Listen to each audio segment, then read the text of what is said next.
পথ সংযোগ যোগাযোগ ব্যৱস্থাত নতুন অধ্যায়।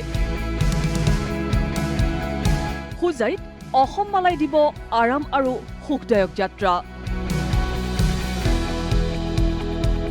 সুচল হ'ব পূব আৰু পশ্চিম কাৰ্বি আংলঙৰ যাতায়াত।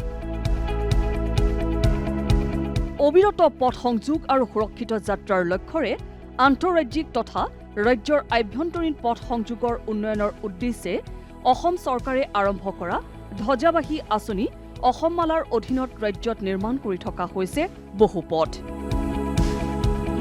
তাৰে ভিতৰত অন্যতম এয়া হোজাই জিলাৰ মাজেৰে যোৱা পূব আৰু পশ্চিম কাৰ্বি আংলং সংযোগী নিৰ্মীয়মান ৭৫.৪০ কিলোমিটাৰ দৈৰ্ঘ্যৰ পথছোৱা।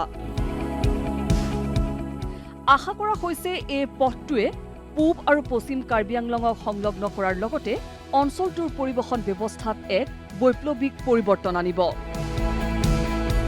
একেদৰে হামৰেন, ডকমকা, টুমপ্ৰেং, হোজাই, নীলবাগান আৰু হাওৰাঘাট সংযোগী হাইস্পীড এই কৰিডৰে বতৰ নিৰ্বিশেষে সমগ্ৰ বছৰ জুৰি যাতায়াত সুচল কৰাৰ আশা কৰা হৈছে। এই প্ৰকল্পটো তিনিটাকৈ ভাগত বিভক্ত কৰা হৈছে: হামৰেনৰ পৰা টুমপ্ৰেং, টুমপ্ৰেঙৰ পৰা নীলবাগান আৰু নীলবাগানৰ পৰা হাওৰাঘাট কাৰকত।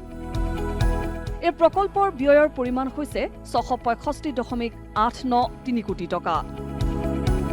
টুমপ্ৰেঙৰ পৰা নীলবাগানৰ মাজত দুটাকৈ এলিফেণ্ট কৰিডৰো থাকিব।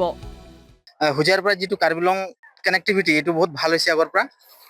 যিহেতু ৰাস্তাৰ কাৰণে আমি ক'ব লাগিব যে এইটো ৰাস্তাৰ কাৰণে ভাল। আগতকৈ আমি বহুত সুবিধা হৈছো, এতিয়া আমাৰ কাৰণে বহুত ভাল হৈছে ইয়াৰ প্ৰতি। আৰু আগতে আমাৰ ৰাতি আহিবলৈ ভয় লাগে, এতিয়া ৰাস্তাটো হৈ যাব আমাৰ মানে ৰাতি আহিবলৈ ভয় নালাগে। গতিকে যিখিনি কৰিছে চৰকাৰে, বিজেপি চৰকাৰে বহুত ভাল কামেই কৰিছে।